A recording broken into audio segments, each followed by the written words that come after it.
다시 한번 하겠습니다. 좋은 일이 일어납니다. 아멘 하시는 분들에게 오늘 좋은 일이 일어나게 될 줄 믿습니다. 지금 아멘 하시는 분들의 하나님의 더 큰 은혜가 임하게 될 줄 믿습니다. 신명기 27장 말씀을 보면 내 백성아 너희가 내 말에 응답하여 아멘 할지어다. 내 백성아 너희가 내 말에 화답하여 아멘 할지어다. 성경은 우리가 아멘만 잘해도 하나님께 영광을 돌리게 된다고 고린도서 1장 20절은 이렇게 말씀하고 있습니다. 하나님의 약속의 말씀은 얼마든지 그리스도 안에서 이해가 되니 그런 말미암아 우리가 아멘하여 하나님 아버지께 영광을 돌리게 된다고 성경은 말씀하고 있습니다. 하나님은 지금도 예배자들을 찾고 계세요. 하나님 찾으신 예배자들 범주 안에 들어오면 여러분들을 만나주시고 여러분들이 있어야 될 필요한 모든 것들이 창세기 22장 14절 말씀대로 여호와의 일의 축복으로 차고 넘치게 채워주시고 공급해 주신다고 하신 약속의 말씀이 그대로 이루어지게 될 줄 믿습니다. 아브라함은 그 땅의 이름을 여호와의 일을 하였으므로 오늘날까지 사람들이 이르기를 여호와의 산에서 준비되리라. 할렐루야. 이 약속의 말씀이 이루어지게 되면 바울에게 임했던 빌립보서 4장 19절 말씀이 이루어도 끊임없는 공급이 이루어지게 된다고 성경은 약속하고 있습니다. 너희 하나님이 그리스도 예수 안에서 영광 가운데 그 풍성한 대로 너희 모든 셀 것을 채우시고 공급해 주신다고 하신 약속의 말씀이 우리의 삶 가운데 인생 가운데 그대로 적용되어서 나타나게 되는데 그 조건이 있다고 하나님은 말씀하고 있습니다. 예배에 집중하고 예배를 통해서 어제나 오늘이나 영원토록 동일하신 나를 만나면 여러분들이 변해요. 새 사람이 되어서 제2의 인생, 제3의 인생을 다시 시작하게 된다고 말씀하고 있습니다. 출애굽기 20장 24절 말씀을 보면 내게 토단을 쌓고 그 위에 너희 양과 서로 너희 번져 화목제를 드려라. 물은 내 이름을 기념하는 곳에 내가 강림하여 너에게 복을 주리라고 말씀하고 있습니다. 이스라엘 백성들이 이제 홍해를 건너서 강해에 이르렀을 때 하나님의 영으로 감동된 모세와 그의 백성들에게 먼저 시키신 일이 있어요. 출애굽기 25장 1절 8절 9절 말씀을 보면 여호와께서 모세에게 이르시되 내가 구한 성소를 그들을 시켜 나를 위하여 짓되 내가 내게 보이는 모양대로 장막의 기구와 식약을 따라 지을지니라. 할렐루야. 요즘 말로 표현하면 하나님이 거하시는 집을 먼저 지으라고 말씀하시는 그 이유가 무엇인가 하면 출애굽기 25장 22절의 해답이 정확하게 기록되어 있습니다. 내가 거기서 너희와 만나고 할렐루야. 그렇듯이 하나님은 어느 곳에 장소를 물러나고 만나주시면 특별히 하나님께 기들어 사용하시는 이 하월산 기도원을 통해서 여러분들을 만나 주실 줄 믿습니다. 어떻게 만나 주시냐? 찬양을 통해서 만나 주시고 기도를 통해서 만나 주시고 예배를 통해서 반드시 만나 주실 줄 믿습니다. 우리가 성경 말씀을 읽어보면 하나님 앞에 예배에서 수지 맞고 복받은 많은 인물들이 기록되어 있는데 그 중에 최고의 복받은 사람이 누구인가 하면 솔로몬이라고 성경에 기록되어 있습니다. 역대 1장 6절에 12절 말씀을 보면 여호와 앞 해막 앞에 있는 돛단에 이르러 1000개의 이승으로 번제를 드렸더라. 이 밤에 하나님께 솔로몬에게 나타나서 이르시되 내가 내게 무엇을 주고 너는 구하라. 솔로몬이 하나님께 여쭈하오되 주께서 나의 아비타의 크신 은혜를 베푸시고 나로 대신하여 왕이 되게 하셨사오니 주 여호와여 근데 내 아비 다윗에게 허한 것을 이제 굳게 하옵소서. 내게 지혜와 지식을 주사 이 백성 앞에 출입하게 하옵소서. 이렇게 티끌같이 많은 주의 백성들을 누가 능히 재판하리이까. 여호와께서 솔로몬에게 이르시되 내가 부나 저물이나 저녁이나 언수의 생명나라를 구하지 아니하고 내 백성을 치리하기 위해서 지혜와 지식을 구하였으니 그러므로 이제 내가 네게 지혜와 지식을 주고 부와 재물과 존영도 함께 주신다고 하셨던 솔로몬에게 임했던 그 은혜와 영광이 저와 여러분들의 삶 가운데 인생 가운데 사역 가운데 그대로 임하게 될 줄 믿습니다. 사도 바울을 통해서 예배의 중요성에 대해서 다시 한번 또 강조하고 있는데 로마서 12장 1절의 2절 말씀을 보면 그러므로 형제들아 내가 하나님의 모든 자비하심으로 너희를 권하노니 너희 몸을 하나님이 기뻐하시는 거룩한 산제사로 드려라. 이는 너희들을 영적의 예배니라. 너희의 죄들을 분받지 말고 오직 마음을 새롭게 함으로 변화를 받아 하나님의 선하시고 기뻐하시고 온전하신 뜻이 어디든지 밝게 깨달을 수 있는 신앙의 안목을 활짝 열어 주신다고 말씀하고 있습니다. 그래서 예배 한번 잘 드리면 우리의 있어야 될 모든 것들이 필요한 것들이 이로부터 공급되고 내려오지만 우리의 신앙의 안목을 활짝 열어줘서 보지 못하는 세계를 보게 된다고 말씀하고 있습니다. 시편 119편 18절 말씀을 보면 내 눈을 열어서 주의 귀한 법을 보게 만들어 주신다고 말씀하셨고 욥기서 42장 5절 말씀을 보면 욥이 이런 고백을 하고 간증을 하고 있는데 내가 주께 대하여 귀로만 들었사오나 내 눈을 주를 배우게 되었다고 고백하고 있습니다. 사도 요한도 처음에는 하나님의 말씀을 하나님의 음성을 귀로 들었지만 이제 귀로 듣다가 믿음이 생성이 되면 안목이 활짝 열어지고 그것을 경험하고 손으로 만지고 체험이 된다고 말씀하고 있습니다. 요한일서 1장 2절 말씀을 보면 태초의 생명의 말씀에 관하여는 우리가 귀로 들은 바요 눈으로 본 바요 주목하고 손으로 만진 바라. 이 영원한 생명이 나타나신 바 된지라. 우리가 이 영원한 생명을 보았고 증거하여 아버지와 함께 계시다가 우리에게 나타나신 바 된 그분이 예수 그리스도라고 성경은 말씀하고 있습니다. 우리 주님께서 이제 공생의 사역 마지막 부분에 가서 제자들 앉혀놓고 아주 영적인 설교를 하기 시작. 왜냐하면 우리 주님께서 십자가 사건을 앞두고 이제 부활하셔서 이 땅에 계시다가 성천할 일이 가까워져서 제자들에게 보혜사 진리의 성령에 대해서 가르치기 시작하는 거예요. 요한복음 14장, 요한복음 15장, 요한복음 16장에 보혜사 진리의 성령에 대해서 4번에 걸쳐서 가르치고 말씀하고 있는데 첫 번째 요한복음 14장 16절 18절 말씀을 보면 내가 아버지께 구하겠으니 그가 또 다른 보혜사를 너희에게 주사 영원토록 너희와 함께 있게 하시리니 저는 진리의 영이라.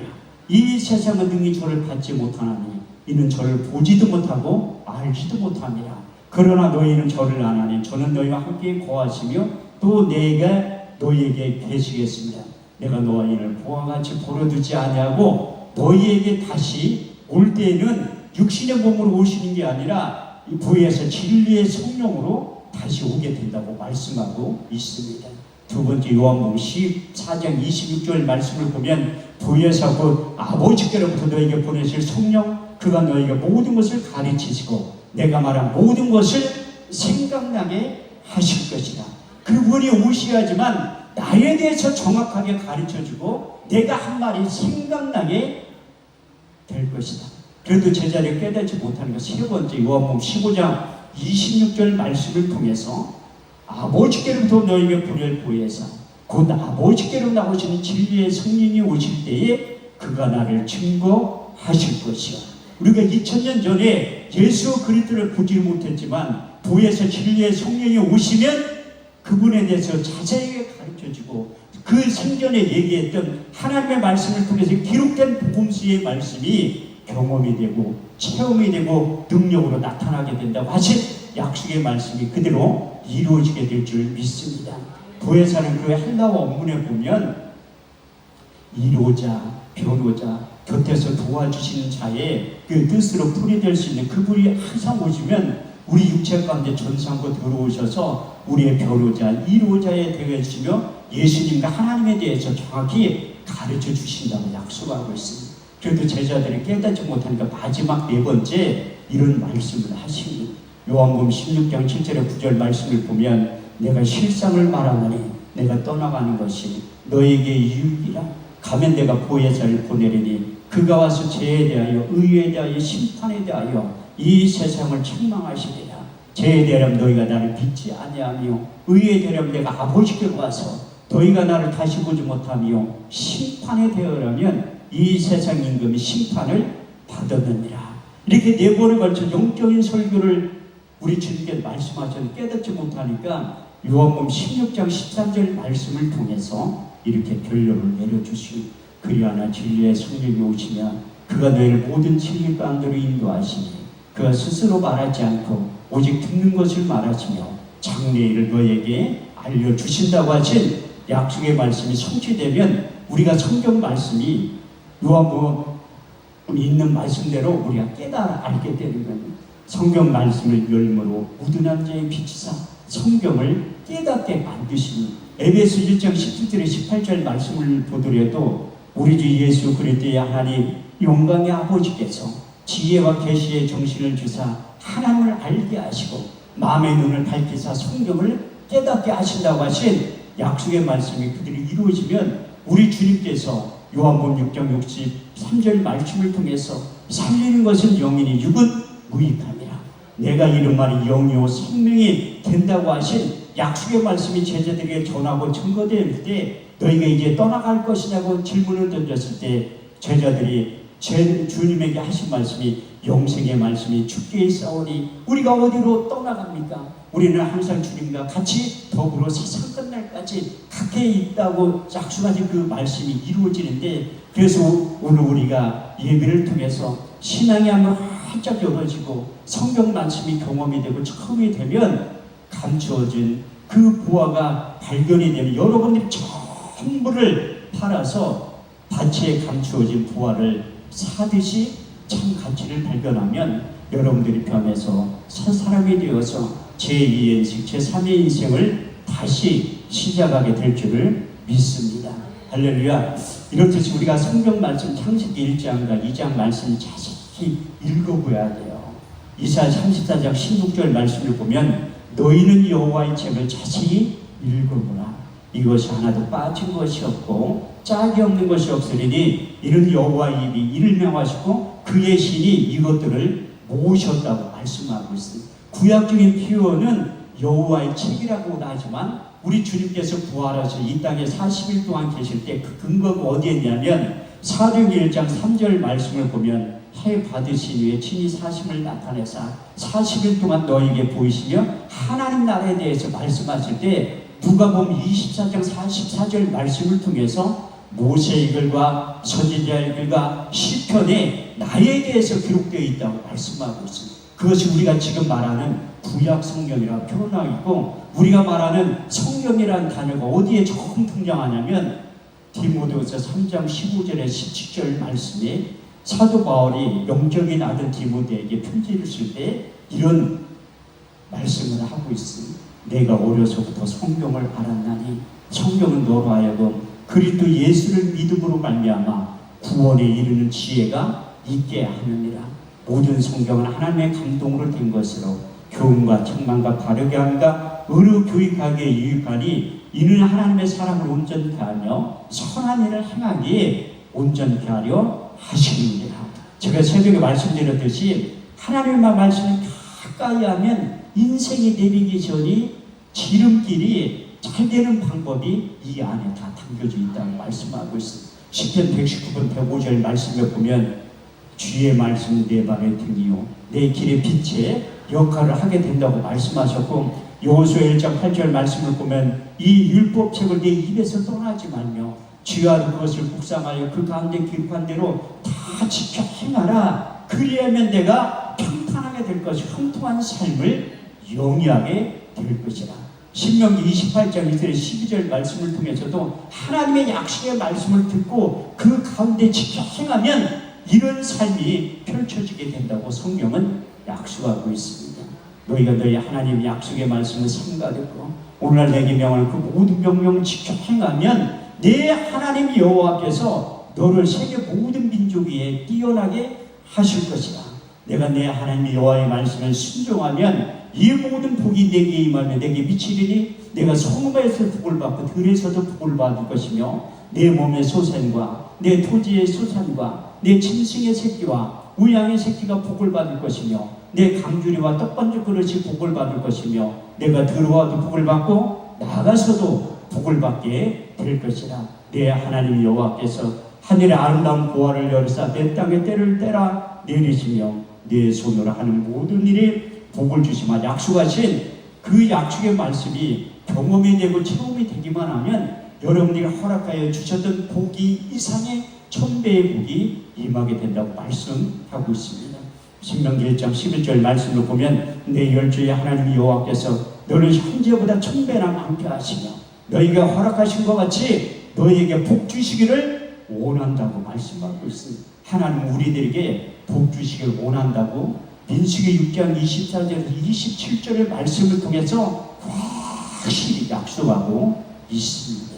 여호와는 내게 복을 주시며 너를 지키시기를 원하며 여호와는 그 얼굴을 내게로 비치사 은혜 베푸시기를 원하며 여호와는 그 얼굴을 내게로 향하여 드사 평강 주시기를 원하노라. 이같이 이스라엘 자손에게 축복할지니 내가 그들에게 임하여 복을 주리라 약속하신 그 언약의 말씀이 그대로 이루어지게 된다고 말씀하고 있습니다. 최초의 인간 아담에게 하나님이 창조하신 다음에 그에게 복을 주었다고 성경은 말씀하고 있습니다. 창세기 1장 27절에서 28절 말씀을 보면 하나님이 하나님의 형상대로 사람을 창조하시되 남자와 여자로 창조하시고 그들에게 복을 주시며 이르시되 생육하고 번성하여 땅에 충만하라. 땅을 정복하라. 바다의 고기와 공중의 새와 땅에 움직이는 모든 생물들을 다스리시는 능력을 최초의 인간인 아담에게 허락해 주셨다고 말씀하고 있습니다. 여러분들이 잘 알고 있는 믿음의 조상 아브라함에도 하나님께서 손이 수고하지 않는 이로부터 능력이 임한 복이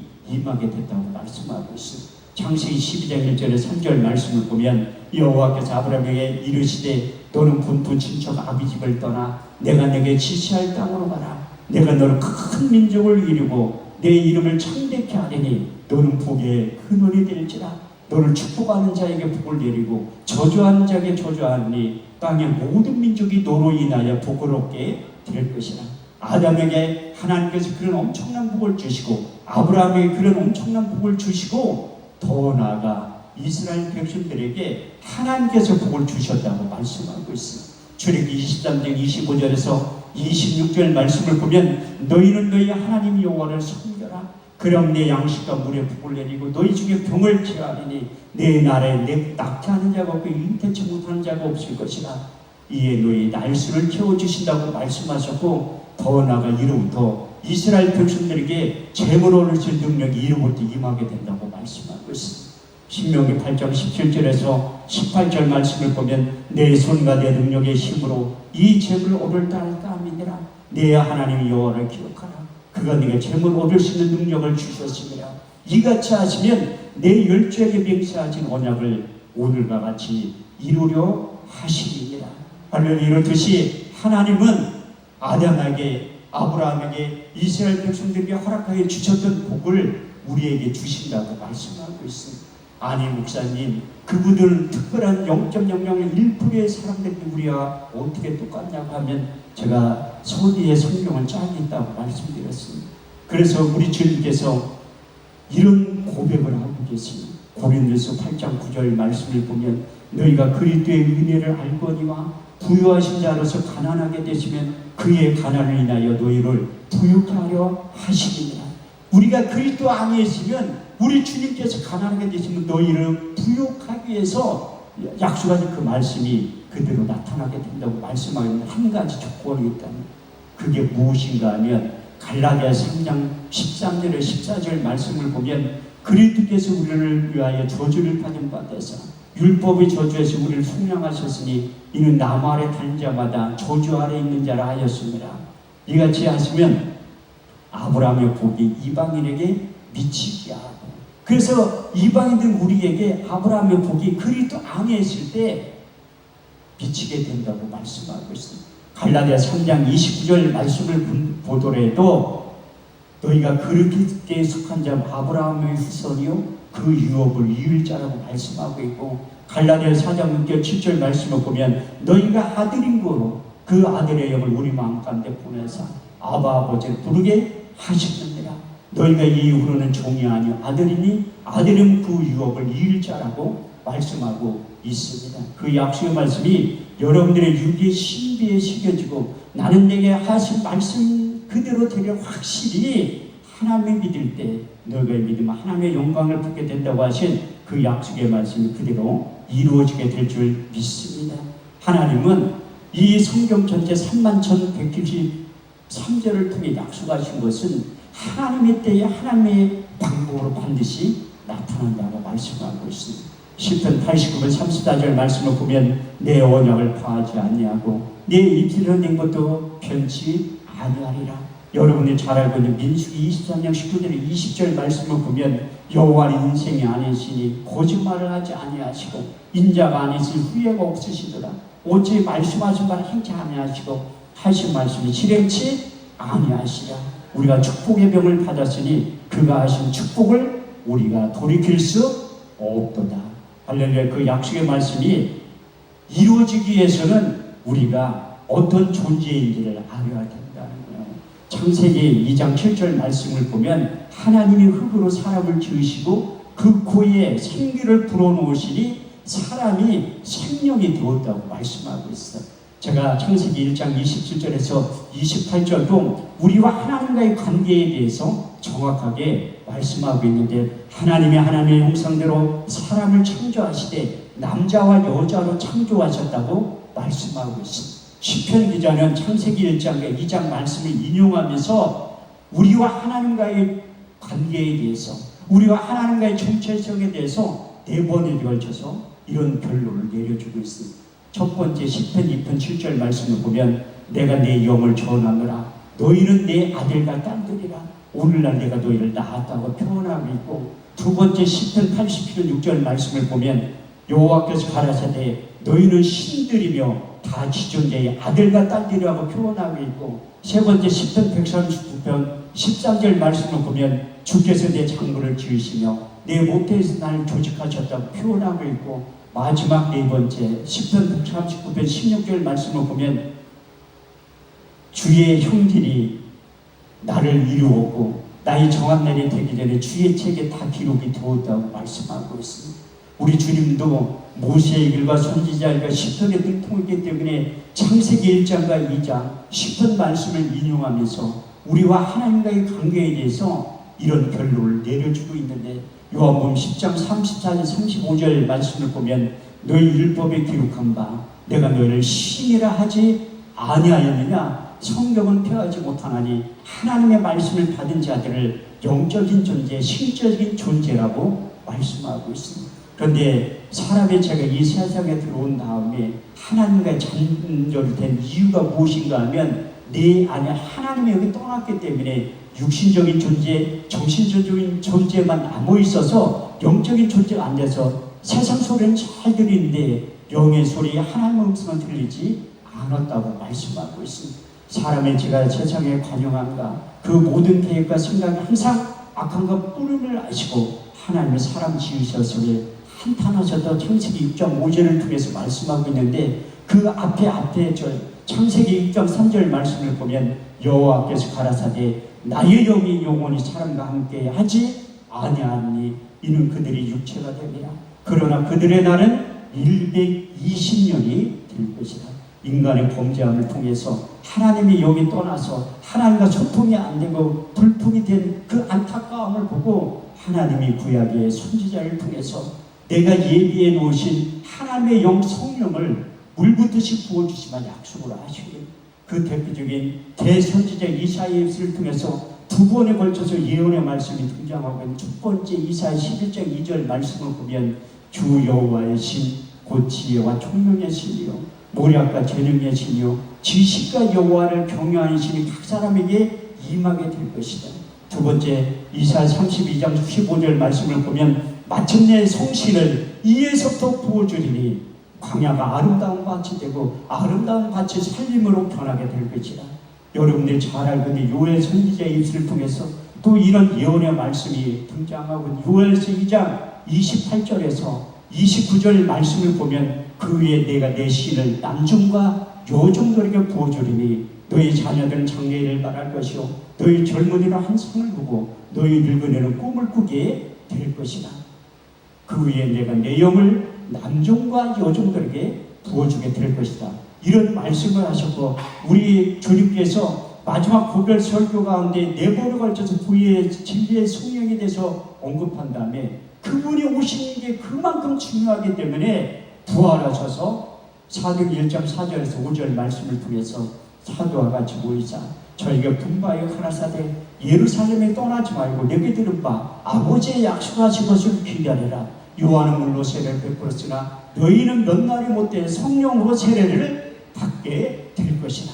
요한복음 20장 21절에 22절 말씀을 통해서 하나님의 호흡이 창세기 2장 7절 말씀에 첫 번째 인간에게 부어줬던 하나님의 호흡이 우리 주님께서 부활해서 똑같은 장면이 우리 인간들에게 부어진 장면에 대해서 성경은 이렇게 말씀하고 있습니다.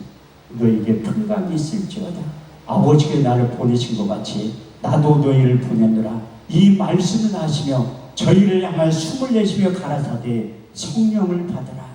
나의 영을 받으라. 나의 숨을 받으라고 말씀하고 있는 성경 전체 31,173절 가운데서 하나님의 숨쉬는 장면이 하나님 호흡이 창세기 2장 7절하고 요한복음 20장 21절에 22절 말씀인데 이제 범죄한 인간들에게 하나님께서 최초의 인간 아담에게 부어주셨던 하나님의 호흡이 드디어 들어가게 된다고 약속의 말씀을 하시는 그 말씀을 붙잡고 마음을 갖춰 전혀 기도에 힘썼을 때 구약의 많은 선지자를 통해서 예언했던 말씀이 우리 주님께서 예언했던 말씀이 성취는 장면이 사도행 2장 1절에 13절은 이렇게 기록하고 있습니다.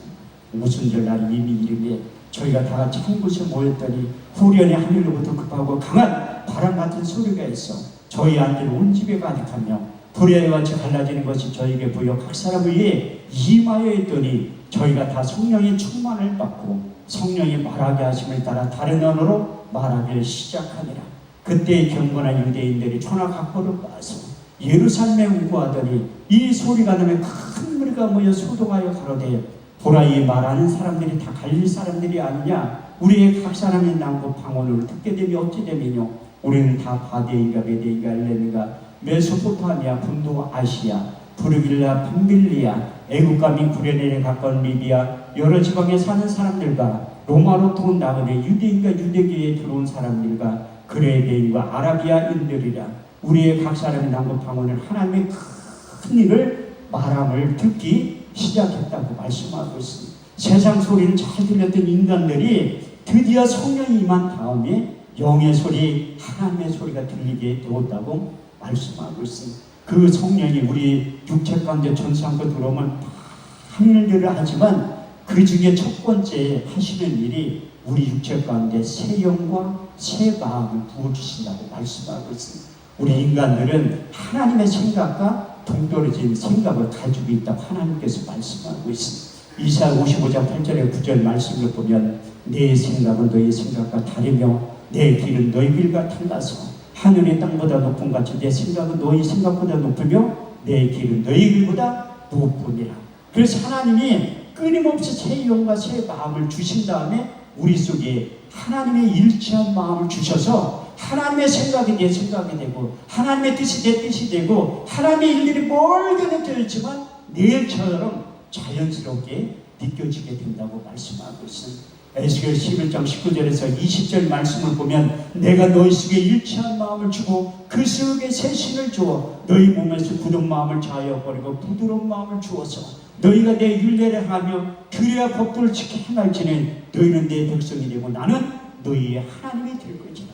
더나 에스겔서 36장 26절에서 27절 말씀을 보면 너희 속에 새 영과 새 마음을 주어 너희 몸에서 굳은 마음을 자하여 버리고 부드러운 마음을 주어서 너희 속에 새 신을 주어 너희가 내 율례를 하며 규례와 법도를 지키시는 능력이 이로부터 임하게 된다고 말씀하고 있습니다. 사도 바울은 하나님 앞에 가까이 가면 갈수록 그 안에 재성이 드러나게 되었다고 말씀하고 있습니다. 사도 바울이 3차 전도여행을 마치고 로마서와 고린도 전후서를 기록했는데 로마서 7장 21절에서 25절 말씀에 이렇게 고백하고 간증하고 있습니다. 내가 한 가지 법을 깨달았노니 선을 행하기 원하는 나에게 악이 항상 함께 있는 것을 보는 거다. 속사람은 하나님의 법을 즐거워하되 내 지체 속에 있는 또 다른 법이 네 마음의 법과 싸워 지체 속에 있는 죄의 법 알아보러 사로잡아 오는 것을 보는 거다. 오라 나는 공고한 사람이로다. 이 사망의 몸에서 누가 나를 건져내라. 내 속사람은 하나님의 법을 육신으로는 제 법을 섬긴다고 고백하고 괴로워한 다음에 더 나아가 로마서 8장 5절에서 내 8절 말씀을 통해서 육신의 생각과 영의 생각이 존재한다고 말씀하고 있습니다. 육신을 쫓는 자는 육신의 일을, 영을 쫓는 자는 영의 일을 생각하나니 육신의 생각은 사망의, 영의 생각은 생명과 평안이니라. 육신의 생각은 하나님과 원수가 되나니 이는 하나님의 법에 굴복지 아니할 뿐 아니라 할 수도 없느니라. 육신에 있는 자는 하나님을 기쁘시게 할 수 없느니라. 만일 너희 가운데 하나님의 영이 거하시면 너희가 육신에 있지 않고 영에 있나니 누구든지 그리스도의 영이 없으면 그리스도의 사람이 아니라고 고백하고 간증한 다음에 그것을 극복할 수 있는 방법도 해답을 제시하고 있는데, 갈라디아서 5장 16절에서 18절 말씀을 보면 너희는 성령을 쫓아 행하라. 그러면 육체의 욕심을 이루지 아니하노니 육체의 소욕은 성령의 소욕을 거스르고 성령의 소욕은 육체의 소욕을 거스르나니 이 둘이 대적함으로 너희가 원하는 것을 하지 못하게 된다고 말씀하고 있습니다. 우리가 하나님의 영으로 감동되고 성령으로 충만할 때 육체의 소욕을 이기고 육신의 생각을 이길 수 있는 힘이 생성이 되지만, 우리가 하나님의 영으로 감동되지 않고 육신을 쫓아 살아갈 때 육신의 생각이 내 영을 지배하고 이끌어가게 될 수밖에 없다고 말씀하고 있습니다. 그래서 사도 바울은 고린도 10장 4절에서 5절 말씀을 통해서 하나님의 말씀이 우리 안에 새 영과 새 마음이 들어오면 우리의 견고한 진이 무너지게 된다고 말씀하고 있습니다. 그의 구약적인 비유는 마음의 할례가 일어난다, 마음을 가죽을 든다고 표현하고 있고, 신약적인 비유는 마음이 질린다고 표현하고 있습니다. 하나님의 영으로 감동된 사도들이 나가서 대제사장, 서기관, 바리새인 앞에서 내가 보고 들은 예수를 전하지 않고는 견딜 수 없는 뜨거운 마음을 주셨을 때 그 말씀을 들었던 자들이 마음이 질렸다고 표현하고 있습니다. 사도행전 2장 39절에 39절 말씀을 보면 저희가 이 말을 듣고 마음에 질려 베드로와 또 다른 사도들에게 물어가로되 형제들아 우리가 어찌할까 하노. 베드로가 가로되 너희가 각각 회개하여 예수 그리스도의 이름으로 세례를 받고 제사함을 얻으라.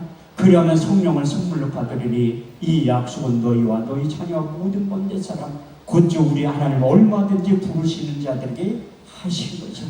그래서 성령이 우리 육체간 전상고 들어와셔서 새 마음과 새 영과 일치한 마음을 줄 때 빅뱅 현상이 일어나는 것이 당연하다고 말씀하고 있습니다. 왜냐하면 우리 마음은 에레미야 17장 9절 말씀에 보면 만물보다 거짓되고 심히 부패한 것이 마음이라고 말씀하고 있습니다. 그래서 사사기 21장 25절 말씀에 보면 그때 이스라엘에 말씀이 없으므로, 그때 이스라엘에 왕이 없으므로 자기의 소견에 오른 대로 행하며 살 수밖에 없다고 말씀하고 있습니다. 그래서 하나님 우리 육체 가운데 천사고 들어오셔서 끊임없이 말씀을 통해서 새 영과 새 마음과 일치한 마음을 주셔서 하나님의 생각이 내 생각이 되고 하나님의 뜻이 내 뜻이 되고 하나님의 일들이 멀게 느껴지지만 내일처럼 자연스럽게 내일처럼 느껴지게 하기 위해서 끊임없이 부어주셔서 우리 인생 가운데 찾아오셔서 오늘 본문 말씀대로 우리의 동역자고 찾아오셔서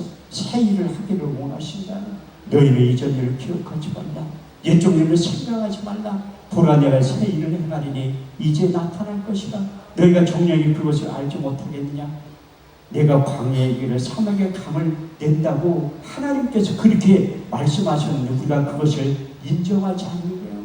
10편 80편 10절 말씀이 이제 최재철 목사님의 그 말씀에 사로잡혀서 오사리 기도를 세울 때 그 한 구절 말씀이 그를 이끌고 간 다음에 기도는 설립하게 된 거예요. 내 입을 넓게 한다, 내가 채우리라. 할렐루야. 그런데 그 앞뒤 구절에 보면 나는 너희를 애굽 땅에서 인도해낸 여호와 하나님이라. 내 입을 넓게 한다, 내가 채우리라 했으나 저희가 내 말을 듣지 아니하였고 이스라엘이 나를 원하지 아니하였도다. 그러므로 마음에 강팍한 대로 포로되어 이물대로 살게 만들어주시오. 하나님 우리 인생 가운데 찾아와서 강의 길을 사막의 길을 내는 새 일을 하기를 원하시지만 우리가 그것을 믿음으로 받아들이지 않는다는. 그래서 하나님의 전략을 바꿔가지고 우리 내면 가운데 하나님의 말씀을 육의 신비에 새긴다고 말씀하고 있습니다.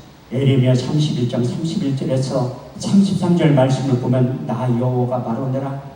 보라 내가 날이 이르니 내가 너희 열주의 손을 잡고 애굽 땅에서 인도하여 같지 아니할 것은 내가 너희 남편이 되었어도 너희가 나를 원하지 아니하였도다. 그러므로 나 여호와가 바로 내라. 곧 내가 나의 법을 너희 속에 두고 그 마음에 기록하여 너희는 네 백성이 되고 나는 너희 하나님이 될 것이다.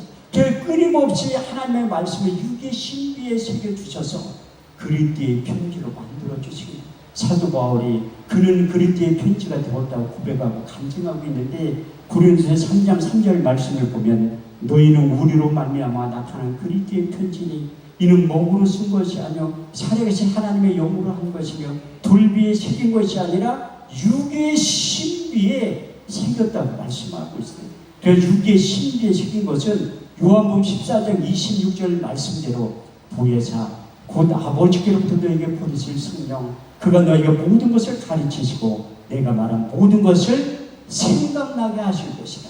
그 생각나게 해서 그 말씀이 나를 사로잡아 그리스도께 복종케 하느냐. 고린도서 10장 5절 말씀에 사도 바울이 내 생각을 사로잡아 그리스도께 복종케 해왔다고 말씀하고 있습니다. 사도 바울은 요즘 말로 표현하면 금수저를 물고 태어난 사람이에요. 그의 출생의 비밀에 대해서 빌보 3장 5절에서 6절은 이렇게 말씀하고 있습니다. 내가 난 지 8일 만에 할례를 받고 이스라엘 족속의 베냐민 지파요 히브리인 중에 히브리인이요 열심히 교회를 핍박하고 율법의 의로는 흠이 없는 자로 그렇게 고백했는데 그가 다메섹 도상에서 우리 주님을 만난 거예요. 우리 주님을 만난 다음에 그가 변하여 새 사람이 되었다고 말씀하고 있습니다. 오늘 저녁에 설교를 변하여 새 사람이 되는 법에 대해서 그 설교를 하려고 합니다. 왜냐하면 사도 바울이 우리 주님을 만난 다음에 그가 참 가치를 발견했다고 고백하고 간증하고 있습니다. 빌보 3장 7절에 8절 말씀을 보면 그러나 내가 무엇이든 내게 유익하던 것을 그리스도 예수를 위하여 해로 여길 뿐더러 해로 여기면 내 주 예수 그리스도를 아는 지식이 가장 고상함을 인함이라. 내가 그를 인하여 모든 것을 잃어버리고 배설물을 여기면 그리스도를 얻고 그 안에서 나를 발견하게 되었다고 말씀하고 있습니다. 그 사도 바울도 열심으로 교회를 핍박하고 율법의 의로는 흠이 없는 자인데 우리 주님께서 그의 인생 가운데 찾아와서 그의 눈을 멀게 한 거예요. 시각장애인으로 만들어 버린 거예요. 그래서 눈을 멀게 했을 때 기도의 사람 아나니아를 우리 주님께 부른 다음에 너 신방 가서 기도를 해주라고 하는 거예요. 근데 아나니아는 안 간다는 거야. 왜 안 가냐? 사도 바울이 예수 믿는 사람 차고 댕겼던 사람들 아니니까 안 간다. 기도 많이 하면 뭐해? 기도의 최고봉이 무엇인가 하면 우리 주님께서 땀방울이 핏방울 되질 정도로 기도하면서 내 원대로 마옵시고 아버지의 원대로 하옵소서. 우리가 하나님의 약속의 말씀에 믿음으로 순종하기 위해서 기도하는 거예요. 근데 아나니아는 안 간다는 그때 우리 주님이 아나니아를 책망하면서 사도행전 9장 11절을 통해서 이렇게 말씀합니다. 이 사람은 택한 이 바울은 이 사울은 이방인과 인간들과 이스라엘 자손의 내 이름을 증거하기 위한 택한 나의 그릇이라고 말씀하죠. 우리 주님께서 바울을 부른 목적이 이방인과 임금들과 이스라엘 자손에서 내 이름을 증거하기 위해서 그를 선택했다고 말씀하고 있습니다. 그래서 아나니아가 가서 신방을 가서 이렇게 바울에게 얘기를 하는 거예요. 사도행전 9장 17절에 19절 말씀을 보면 형제 사울아 죽은 내가 데려온 길에 나타나신 예수께서 나를 보내어 너로 다시 보게 하시고 성령으로 충만하게 하신다 하시니 즉시 사울의 눈에서 비늘 같은 것이 벗어져 다시 보게 된지라. 일어나 음식을 먹고 세례를 받으니 몸이 건강해졌다고 말씀하고 있어요. 그래서 시각장애인 될 필요도 있다는 거야. 왜냐하면 그가 가지고 있는 모든 것을 내려놓고 첫 번째 신앙 고백이 갈라디아서 1장 20절을 통해서 자기는 죽었다는 거예요. 내가 그리스도와 함께 십자가에 못 박혔나니 그런 적 이제는 내가 산 것이 아니오 오직 내 안에 그리스도께서 사신 것이라. 이제 내가 육체 가운데 사는 것은 나를 사랑하사 나를 위하여 자기 몸을 버리신 하나님의 아들을 믿는 믿음에서 살겠다고 작정을 하는 거예요. 그가 사역을 하면 할수록 고린도서 1장 18절 말씀 십자가에 누가 멸망하는 사람은 구원을 얻은 것이요 미련한 자에게는 구원을 얻지 못한다고 고백한 십자가에 누가 멸망하는 사람은 미련한 것이요 구원을 얻은 우리에게는 하나님의 능력이 된다고 고백한 다음에 그가 3차 전도 여행을 마치며 죽을 고비를 수없이 넘긴 다음에 로마서 14장 8절을 통해서 두 번째 신앙 고백이 등장하고 있습니다. 우리가 살아도 주를 위하여 살고 죽어도 주를 위하여 죽나니 우리가 살아도 주를 위하여 살고 주를 위하여 죽나니 우리가 사나 죽으나 다 주의 것이라고 고백한 다음에 이제 그가 주님의 심정을 소유하기로 합니다. 그 바울이 가는 곳마다 교회가 다 세워집니다. 근데 딱 한 군데 교회가 세워지지 않은 곳이 있었습니다. 그리스도 아덴 지역에 가서는 그가 가지고 있는 유전적인 지식을 가지고 변론한 거야. 그래서 다른 곳에 풍문한 곳마다 교회가 다 세워졌는데 그 유전적인 지식을 가지고 변론한 게 교회가 세워지지 않는 그런 철저히 회개하는 심정으로 주님의 마음을 갖기를 원한다. 회개하는 심정으로 고린도전서 2장 기록한 거예요. 형제들아 내가 너희 가운데 나아가 하나님의 증거를 전할 때 말과 지혜의 아름다운 것으로 하지 아니하였노니 내가 오직 예수 그리스도와 그의 십자가에 죽으시 못 박히신 것 외에는 아무것도 알지 아니하기로 작정하였으므라. 내가 너희 가운데 거할 때 약하며 두려워하며 심히 떨어노라. 내 말과 내 전도함이 지혜의 권한을 말로 하지 아니하고 다만 성령의 나타남과 능력으로 하여 너희 믿음이 사람의 지혜에 있지 않고 하나님의 능력 가운데 있게 하려 하였느라. 우리가 온전한 자들 중에서 이 지혜를 바라보니 이 지혜는 이 세상에 없어질 관원들의 지혜가 아니요 오직 비밀한 가운데 있는 감추었던 것인데 하나님 우리의 영광을 위하여 만세전에 미리 정하신 것이라. 이 지혜는 이 세대의 관원이 하나도 알지 못하였다니 만일 알았더라면 영광의 주를 십자가에 못 박지 아니하였으리라. 기록된 바 하나님을 자기를 사랑하는 자를 위하여 예비하신 모든 것은 눈으로 보지 못하며 귀로도 듣지 못하며 또 마음으로 생각지 못하였던 것 같으니라. 오직 성령이 이것을 우리에게 보이셨으니 성령은 모든 것 곧 하나님의 깊은 것이라 통달하시느니라. 사람의 사정을 사람 속에 있는 영 외에는 누가 알려 이와 같이 하나님의 사정도 하나님의 영 외에는 아무도 알지 못하느니라. 우리가 세상의 영을 받지 아니하고 아버지께로부터 온 영을 받았으니 이는 우리로 하여금 하나님께서 은혜로 주신 것들을 알게 하려 하셨느니라. 우리가 이것을 말하거니와 세상에 가르친 말로 하지 아니하고 오직 성령의 가르치신 것을 아니 신령한 것을 분별하느니라. 육에 속한 사람은 하나님 성령의 일을 받지 아니하나니 저에게 미련하게 보이면 깨닫지 못하나니 이런 일은 영적으로야 분별하느니라. 신령한 자는 모든 것을 판단하나 자기는 아무에게도 판단을 받지 아니하느니라. 누가 주의 마음을 알아서 주를 가르치겠느냐. 그러나 우리가 그리스도의 마음을 가졌느니라. 할렐루야. 이렇게 바울은 철저히 회개하면서 고린도서 2장 16절 말씀을 통해서 누가 주의 마음을 알아서 주를 가르치겠느냐. 그러나 우리가 그리스도의 마음을 가졌느니라. 그래서 에베소 교인들과 작별 인사를 할 때 세 번째 신앙 고백이 등장하고 있습니다. 그 유명한 사도행전 20장 22절에서 24절 내가 심령에 매어 예루살렘에 올라가는데 거기서 무슨 일을 만날는지 나는 알지 못하느니라. 성령이 밝게 말씀하시기를 결박과 환난이 나를 기다린다 하시나 주 예수께 받은 사명 하나님의 은혜의 복음을 증거하는 일을 마치라 하면은 나의 생명을 좀 더 귀한 것으로 여기지 아니하노라. 우리 주님께서 죽으러 가셨던 것처럼 사도 바울도 그리스도의 마음을 그리스도의 심장을 소유했기 때문에 똑같이 예루살렘에 올라가면 결박 환난이 기다린다고 알고 있으면서 우리 주님께서 십자가 사건을 지셨던 것처럼 바울도 십자가를 지기 위해서 예루살렘에 올라간다고 말씀하고 있습니다.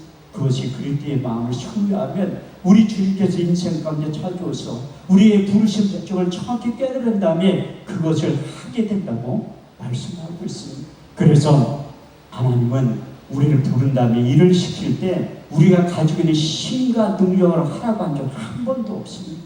너희가 무슨 일을 하려거든 하나님의 공급하시는 힘과 능력을 받아서 하라고 말씀하고 있습니다. 그것이 독수리의 날개 새 힘을 공급해 준다고 말씀하고 있습니다. 이사 40장 29절 31절 말씀을 보면 피곤한 자에게 능력을 주시며 무능한 자의 힘을 더하시라니 소년이라도 피곤하며 곤비하며 장정이라도 넘어지며 자빠지되 오직 여호와를 앙망하는 자는 새 힘을 얻으리니 독수리 날개치며 올라간 받을 것이요 다른 박자가 곤비치 아니하고 걸어가도 피곤치 아니하리라. 하나님께 독수리의 날개치며 새 힘을 공급하는데 그게 이로부터 부어주는 은사와 능력이라고 말씀하고 있어요. 사도 바울도 이로부터 능력이 임했다고 말씀하고 있어요. 그 고린도 12장 4절에서 11절 말씀을 보면 성령의 9가지 은사에 대해서 바울이 기록하고 있어요. 은사는 여러 가지나 성령은 같고 직임은 여러 가지나 주는 같으며 역사는 여러 가지나 모든 것을 모든 사람 가운데 역사하신 하나님 같으니 성령의 나타나심을 주심은 유익하게 하십니다.